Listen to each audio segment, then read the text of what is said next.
কালকে যখন চিন্ময় কৃষ্ণ দাসকে কোর্টে তোলা হয়েছিল, তারপরে অ্যাটর্নি জেনারেল রাত্রে যে তিনি বিবৃতি দিয়েছিলেন তাতে ইসকনকে ব্যান করার প্রস্তাব রাখা হয়েছিল।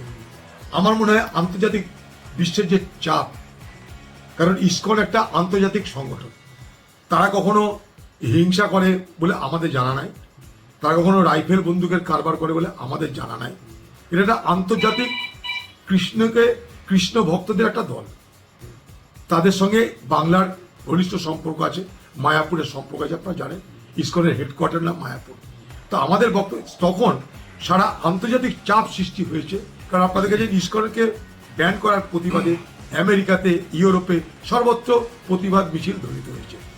আজকে বাংলাদেশের বিরাট সাহায্য আসে ইউনাইটেড নেশনস থেকে, বাংলাদেশে প্রচুর পরিমাণ আর্থিক সাহায্য আসে আমেরিকা থেকে, ইউরোপ থেকে। তাই স্বাভাবিকভাবেই সেখানটায় আর্থিক অসুবিধা তৈরি হতো, আর অনেক বিপদ তৈরি হতো তাদের, তারা অনেক বেশি একঘরে হয়ে পড়তেন। তাই বুদ্ধিমান ইউনুস, যে যতটা না বাংলাদেশি তার থেকে বেশি বিদেশি, সে বাংলাদেশি কম বিদেশি বেশি, তিনি বুঝেছেন যে আর এগোলে আমরা বিচ্ছিন্ন হয়ে যাব, তাই এটাকে থামানো হয়েছে।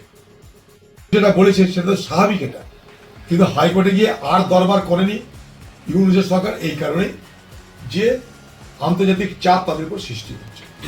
এটা জুডিশিয়ারি দেখেছে, ভালো কথা। এখন তাহলে বাংলাদেশে জুডিশিয়ারি বেঁচে থাকুক, জুডিশিয়ারি নিরপেক্ষ থাকুক, এটা আমরাও চাই, যেমন ভারতে চাই বাংলাদেশেও চাই। ভারতে যেমন গণতন্ত্র চাই বাংলাদেশেও চাই। এ কথা বলা মানে বাংলাদেশের আভ্যন্তরের উপর হস্তক্ষেপ করা একদমই নয়। আমাদের পাশের দেশ, আমরা এড়িয়ে যেতে পারি না, আমরা ভূগোলকে এড়াতে পারি না, আমরা ভূগোলকে অস্বীকার করতে পারি না। যদি ভূগোলকে অস্বীকার করতে না পারি তাহলে বাংলাদেশ আমাদের পড়োশী দেশ। তাই আমাদের ভালো লাগুক বা না লাগুক, এই পড়োশী দেশের ভালো মন্দ নিয়ে আমাদের থাকতেই হবে।